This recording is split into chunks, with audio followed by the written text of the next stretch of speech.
I doing? I'm sorry. Yeah. No, don't apologize. Don't apologize. I think it's an important message for people to hear because we see the lights, camera, action. And then they it's tell so me we glamorous, don't translate overseas. Yeah.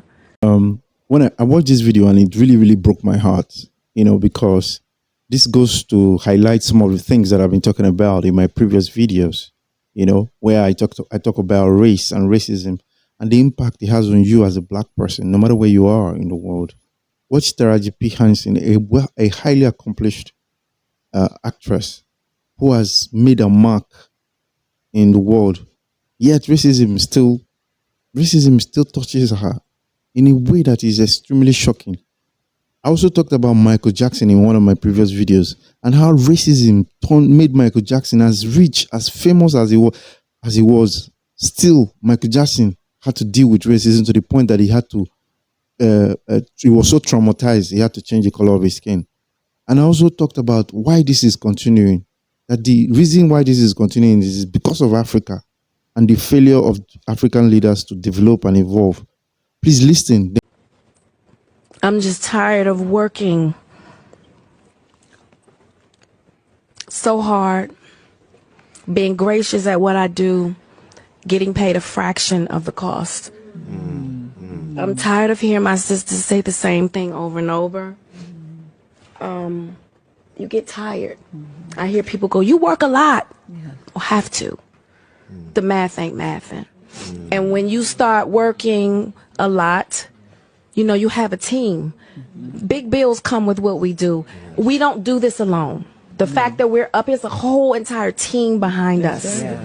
They have to get paid. So when you hear someone saying, oh, such and such made $10 million, no, that's not, that didn't make it to their account. Know that off the top, Uncle Sam is getting 50%. That's right. Okay? So do the math. Now we have 5 million. Your team is getting 30% or whatever your team is off of what you grossed, Sometimes not more. after what Uncle Sam took. Now do the math. So You're tired. I'm only human, and it seems every time I do something and I break another glass ceiling, when it's time to renegotiate, I'm at the bottom again, like I never did what I just did, and I'm just tired. I'm tired.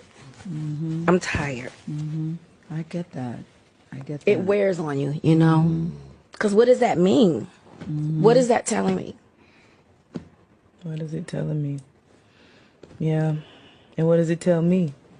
Yeah. And if I can't fight for them coming up behind me, then what the fuck am I doing? I'm sorry. Yeah. No, don't apologize. Don't apologize. I think it's an important message for people to hear because we see the lights, camera, action. And then And they it's so tell me we glamorous, don't yes. translate overseas. Yeah. I'm tired of hearing that my entire career, 20 plus years in the game, and I hear the same thing, and I see what you do for another production, and when it's time for us to go to bed, you don't have any money. They play in your face.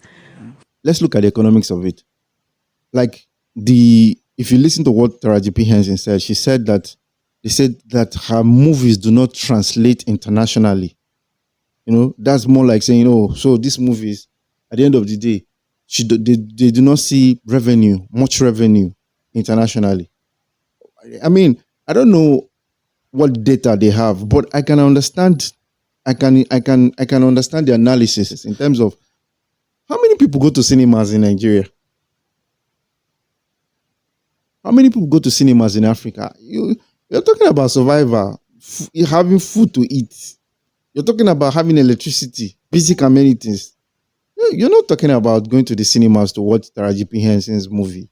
What is the population of the people? So when they say, and besides, because of racism, in the deepest part of China, in the deepest part of India, in the deepest parts of Russia, they don't consume black content. They see a black movie on the screen, and they probably change the channels. Or you have a Taraji Henson movie in Hong Kong showing in the cinemas. How many people are going to go watch it? I don't want us to pretend. In my videos, I talked about how racism will never end. In my previous video, how racism will never end until Africa is fixed. You see, no matter how successful you are all anywhere in the world, at the end of the day, people always equate you to the African. You're an African. You can never escape. If you like, you might be a basketball player in the United States, or you could be a surgeon, a high-level surgeon in Germany, or you could be an international businessman with a big portfolio in Nigeria, or you are a high flyer in South America, in Asia. It doesn't matter where you are. As long as you have the black skin, you need to understand that Africa, what happens in Africa, when they see millions of migrants crossing over, dying in the sea just to have a better life, they see children dying in Africa. They look at you and it equates. That's what they see when they look at you, no matter how successful you are. So the Africa has to be fixed for racism to end, or even to begin to end, because these things take time to begin to end.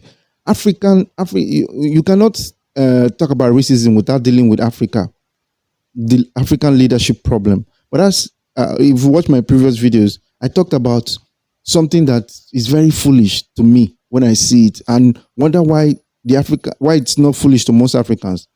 Thanks for watching. Subscribe, like, and share.